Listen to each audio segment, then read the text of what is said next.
sikap, pemikiran, dan pandangan-pandangan Kiai Haji Abdurrahman Wahid alias Gus Dur yang luas dan humanis lahir dari proses pendidikan dan pergulatannya yang panjang dalam masyarakat.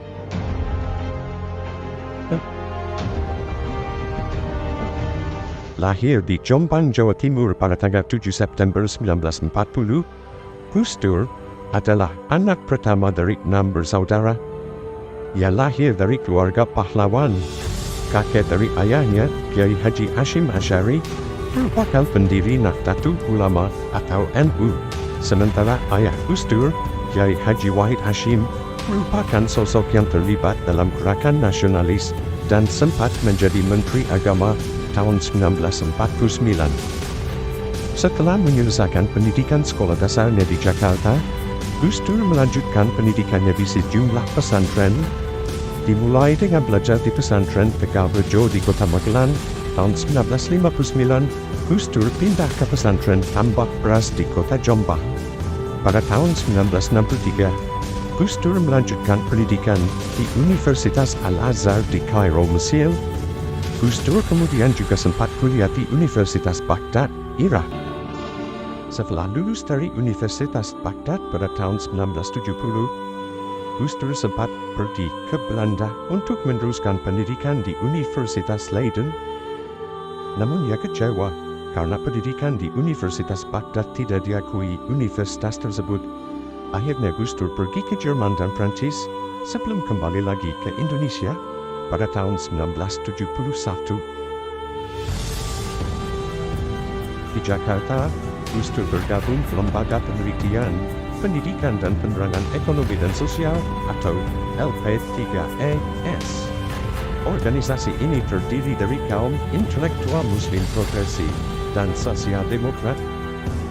Pada masa-masa ini, Gus Dur sempat berkeliling ke sejumlah pesantren di Jawa dan berupaya mengembangkan pesantren. Kala ini, Gus Dur juga terkenal sebagai pemikir dan penulis atau kolumnis yang sangat dikenal. Gus Dur sempat mempopulerkan gagasan pemikiran pribumisasi Islam. Gagasan untuk menjadikan Islam sebagai sebuah ajaran yang membumi dengan kehidupan masyarakat Indonesia. Pada tahun 1980, Gus Dur menjabat sebagai seorang aktif awal PBNU. 4 tahun kemudian, Gus Dur terpilih menjadi Ketua Dewan Kanwils PBNU.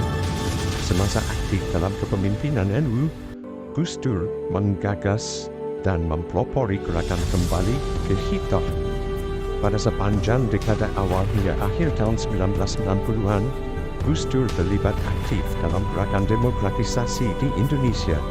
Saat itu, Gus Dur kerap mengkritik pemerintah lewat tulisan-tulisannya yang tajam di media massa.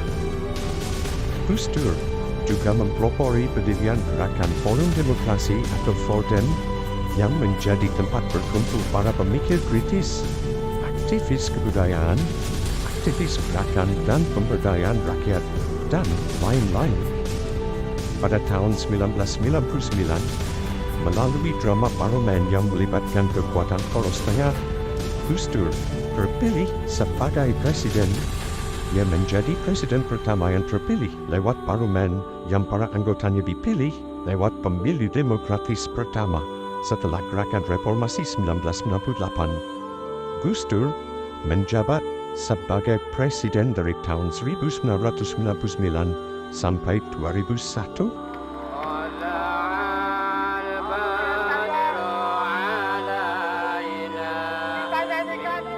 Kiai Haji Abdurrahman Wahid atau Gus Dur pernah terpilih sebagai Presiden Republik Indonesia keempat. Gus Dur menjabat presiden selama kurang dari 2 tahun, dari tahun 1999 sampai 2001. Selama menjadi presiden, Gus Dur kerap menunjukkan pendekatan-pendekatan baru dalam menyikapi suatu permasalahan bangsa. Dimungkinkannya kembali perayaan Tahun Baru Cina atau Imlek secara bebas dan terbuka di Indonesia dalam 2 dasawal terakhir tidak bisa dilepaskan dari jasa Presiden Abdurrahman Wahid yang akrab disapa Gus Dur merupakan salah satu tokoh bangsa yang sejak lama kencang menyuarakan pentingnya penghargaan terhadap nilai-nilai kemanusiaan, termasuk penolakan terhadap berbagai sikap diskriminatif terhadap etnis Tionghoa.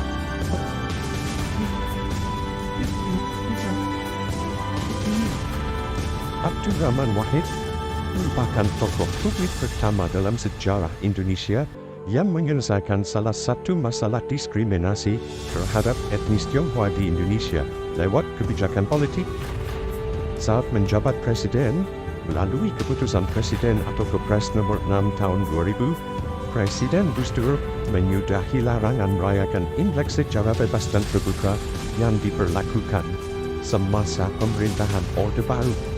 Kepres yang ditandatangani Presiden Gus Dur ini menganulir aturan dalam Instruksi Presiden atau Impres nomor 14 tahun 1967 tentang agama, kepercayaan, dan adat istiadat Cina. Saat menjadi presiden, Gus Dur berupaya menghapus berbagai praktik diskriminasi terhadap etnis Tionghoa. Menurut Gus Dur, etnis Tionghoa merupakan bagian dari bangsa Indonesia. Karena itu, harus mendapatkan hak-hak yang setara, termasuk dalam menjalankan ibadah keagamaan dan mengekspresikan budaya mereka. Gus Dur hanya sekitar 20 bulan menjabat sebagai presiden. Dengan memanfaatkan kasus Bulog Gate dan Brunei Gate, musuh-musuh politik Gus Dur terus menggoyang kepemimpinannya. Hubungan politik Gus Dur yang tidak harmonis dengan TNI, Partai Golkar dan sejumlah elit politik lain juga membuat posisi Gus Dur sebagai presiden terus menjadi sasaran tembak. Untuk menghadapi manuver lawan-lawan politiknya yang berupaya melengsarkannya lewat parlemen, Presiden Gus Dur sempat mengeluarkan dekret. Dekret ini berisi 3 poin. 1. Pembubaran MPR DPR. 2. Pengembalian kedaulatan ke tangan rakyat dengan mempercepat pemilu dalam waktu 1 tahun. Dan 3.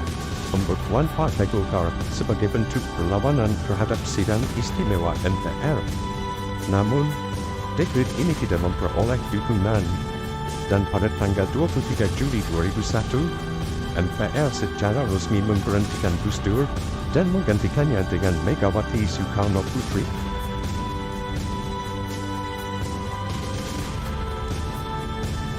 Setelah berhenti menjabat sebagai presiden, Gus Dur tidak berhenti melanjutkan karir dan perjuangannya. Pada tahun 2002, ia menjabat sebagai penasehat solidaritas korban pelanggaran HAM, dan pada tahun 2003, Gus Dur menjabat sebagai penasehat pada Gerakan Moral Rekonsiliasi Nasional.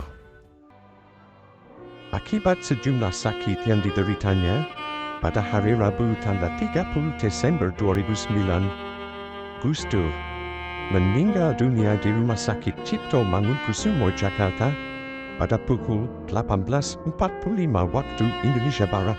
Jenazah Gus Dur dimakamkan di kompleks Pondok Pesantren Tebu Ireng, Jombang. Kiai, yang juga guru bangsa bagi masyarakat Indonesia itu begitu dikagumi dan dicintai banyak orang.